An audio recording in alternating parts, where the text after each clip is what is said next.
हरिओम। भारत माता की जय।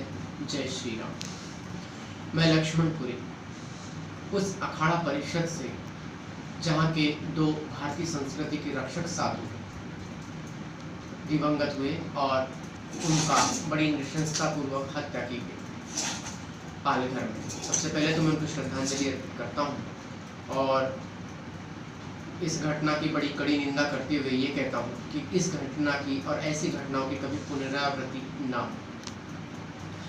अभी अभी जो घटना हुई उसमें सारा भारतीय जन समुदाय हतप्रत रह गया और सोचने पर विवश हो गया कि जिस महाराष्ट्र की भूमि, जो महाराष्ट्र की भूमि अपने संतों के लिए प्रसिद्ध है, उस महाराष्ट्र की भूमि को क्यों बार बार ऐसे साधुओं के, ऐसे संस्कृति रक्षकों के रक्त से रंजित किया जाता है।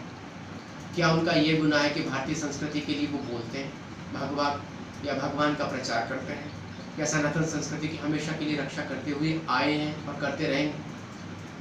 हम लोग क्यों सेक्युलर बन जाते हैं ऐसे समय में? हम लोग क्यों मात्र साधुओं को टारगेट करते हैं, चाहे वो चिन्मयानंद जी हो, चाहे वो संत श्री आसाराम जी बापू हो, अथवा स्वामी लक्ष्मणानंद जी क्यों ना हो। इससे पहले भी जितने भी साधु हुए, चाहे वो विवेकानंद जी हो, ऐसे बुरी तरीके से उसको बदनाम करने की कोशिश की गई। कुछ लोगों की हत्या की गई और कुछ लोगों का जीवन ही ऐसे कारागृह में डाल दिया गया जिससे जनमानस उनके पुण्य लाभों से वंचित रह गया। माननीय मुख्यमंत्री महोदय जी से मेरा ये प्रश्न है कि उन्होंने एक ट्वीट किया था कि ये जो घटना हुई इसमें गलतफहमी का शिकार है और गलतफहमी का शिकार होते होते वो हत्या हो गई। भगवा पहनने से कोई भी किसी की हत्या कर देगा, ये गलतफहमी का रूबरू होना है क्या? कौन लॉकडाउन के चलते कौन व्यक्ति, और वो भी भगवाधारी साधुओं को क्या जरूरत है चोरी करने जाने की?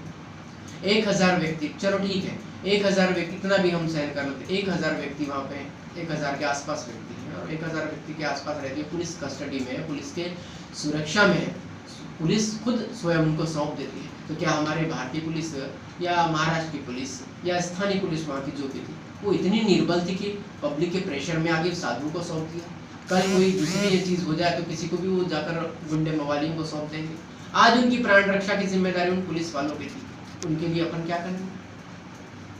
एक सुनियोजित सोची समझी साजिश के तहत उनको मारा गया है और ये पहली बार नहीं है, इसके पूर्व भी ऐसी घटनाएं हो चुकी हैं। मैं जो बोल रहा हूँ अभी बहुत सारे ट्वीट पर कर रहे हैं लोग, फेसबुक पर भी है। मैं कहना ये चाहता हूँ कि बार बार ऐसी घटनाएं हमारे साथ ही क्यों होती हैं? उन दो साधुओं की जगह अगर कोई दूसरा विधर्मी या भारतीय संस्कृति पर कुठाराघात करने वाला अथवा धर्मांतरण करने वाला व्यक्ति होता तो क्या हम सब यही चुप बैठे रहते? जी नहीं। तथाकथित अल्पसंख्यक कहलाने वाले उन व्यक्तियों के लिए पूरी सरकारें, पूरी राजनीतिक पार्टियां और तथाकथित सेक्युलरवादी लोग और कुछ गैंग सामने आ जाते और अभी लॉकडाउन की धज्जियां उड़ा देते। मुख्यमंत्री महोदय, हमारे साधुओं ने फिर भी बड़े संयम बरतते हुए कहा कि लॉकडाउन के पश्चात हम इस पर कार्रवाई करेंगे और मुख्यमंत्री महोदय से प्रार्थना करते हैं कि वो इस पर कार्रवाई करें। और हम मुख्यमंत्री महोदय, हम सब की ये भी आपसे प्रार्थना है कि जो भी पुलिसकर्मी इस वारदात में सम्मिलित थे उनको तुरंत अब उनकी सेवा से बर्खास्त किया जाए। साथ ही साथ जो भी व्यक्ति इस घटना में इन्वॉल्व थे उन सब को सजाए मौत ही दी जाए, उससे कम भारतीय जन समुदाय पसंद नहीं करेगा। किसी व्यक्ति की यहाँ मौत होती है उसके यहाँ जाके देखिए, ठीक है भारत देश बड़ा है लेकिन साधुओं की जिंदगी दूसरे लोगों की इतनी सस्ती नहीं है। कुछ भी होता अगर अल्पसंख्यकों के साथ या दूसरे लोगों के साथ, आज सारा प्रशासन उनके तरफ से हो जा रहा है, राजनीतिक पार्टियां उनके तरफ से हो जाती है। साधुओं को ऐसे ले जाया जा रहा है ट्रालियों में जैसे उनकी लावारिस लाशें हैं। क्या भारतीय साधुओं को इतना भी मान सम्मान देने का हमारी सरकारें भूल गई है, हमारे लोग भूल गए? उन लोगों के लिए जिनके लिए हम वोट बैंक और नोट बैंक की राजनीति पर उतर आए।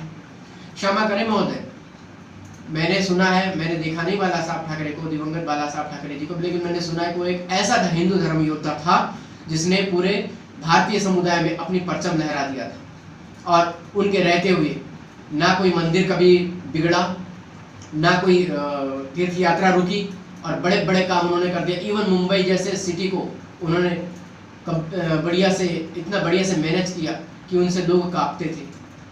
आताताई लोग कांपते थे, वो उनका ध्वजा उनके छत्र तले लोग सुखी रहते थे। लेकिन हमें अफसोस है कि सत्ता आपके हाथ में होते हुए भी, आप उनके सुपुत्र होते हुए भी आपके साम्राज्य में संत जो है वो रक्त रंजित हो रहे हैं।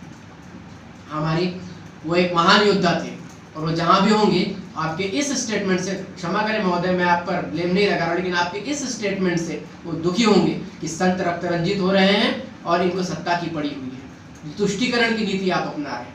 श्रीमान, हम आप राजा हैं और हम आपकी प्रजा हैं, परंतु अगर दूसरे लोग आपके हैं तो हम भी आपके हैं। साधु भी आपकी ही प्रजा है। साधुओं पर ध्यान दीजिए, क्योंकि सारे नियम और सारे कानून और सारा संविधान टूट सकता है, लेकिन ईश्वरीय संविधान और संतों का संविधान कभी नहीं टूट सकता। तो मैं आपसे प्रार्थना करता हूँ कि आप उन आताताइयों को सजा दीजिए और सजाए मौत ही दीजिए, चाहे वो 5 हो अथवा 50 हो। हरिओम।